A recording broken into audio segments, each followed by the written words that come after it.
again, and when he let her go, her eyes were a glory of happiness. "And you will never run away from me again?" she demanded, holding him at arm's length. "Never?" "Never." "Then I want nothing more in this life," she said, nestling against him again. "Only you, forever and ever." Jolly Roger made no answer, but held her a long time in his arms, with the soft beating of her heart against him, and listening to the twitter and song of nesting and mating things about them. In this silence she lay content, until Peter, growing restless, started quietly into the golden depths of the forest. It was Pied Bot's going, cautious and soft-footed, as if danger and menace might lurk just ahead of him, that brought another look into McKay's eyes as Nada's hand crept to his cheek and rested there. "You love me very much?" "More than life," he answered, and as he spoke he was watching Peter questing the soft wind that came whispering from the south. Her finger touched his lips, gentle and sweet. "And wherever you go, I go, forever and always?" she questioned. "Yes, forever and always," and his eyes were looking through miles upon miles of deep forest, and at the end he saw the thin and pitiless face of a man who was following his trail. Breault, the Ferret. His arms closed more tightly about her, and he pressed her face against him. "And I pray God you will never be sorry," he said, still looking through the miles of forest. "No, no, sorry I shall never be," she cried softly.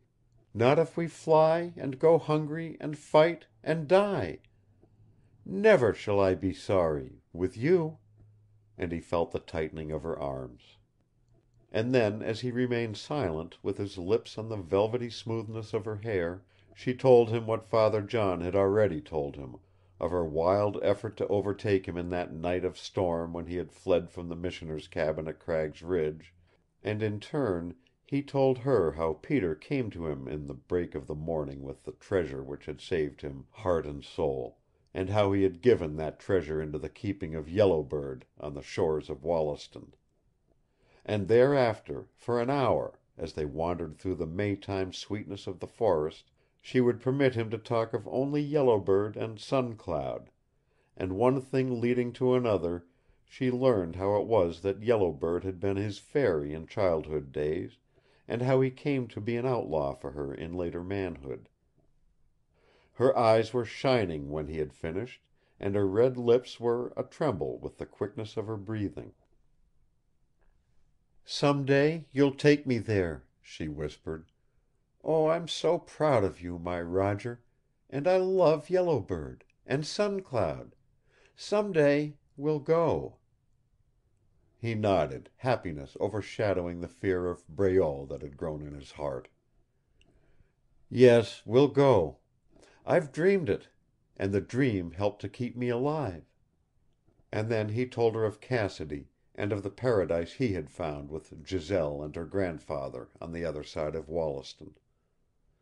And so it happened the hours passed swiftly, and it was afternoon when they returned to Father John's cabin, and Nada went into her room.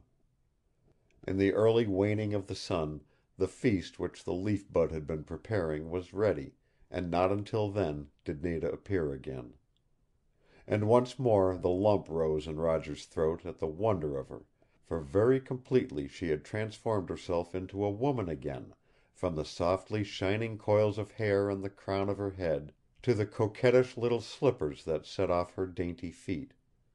And he saw the white gleam of soft shoulders and tender arms where once had been rags and bruises, and held there by the slim beauty and exquisite daintiness of her he stared like a fool, until suddenly she laughed joyously at his amaze, and ran to him with wide open arms, and kissed him so soundly that Peter cocked up his ears a bit startled. And then she kissed Father John, and after that was mistress at the table, radiant in her triumph and her eyes starry with happiness.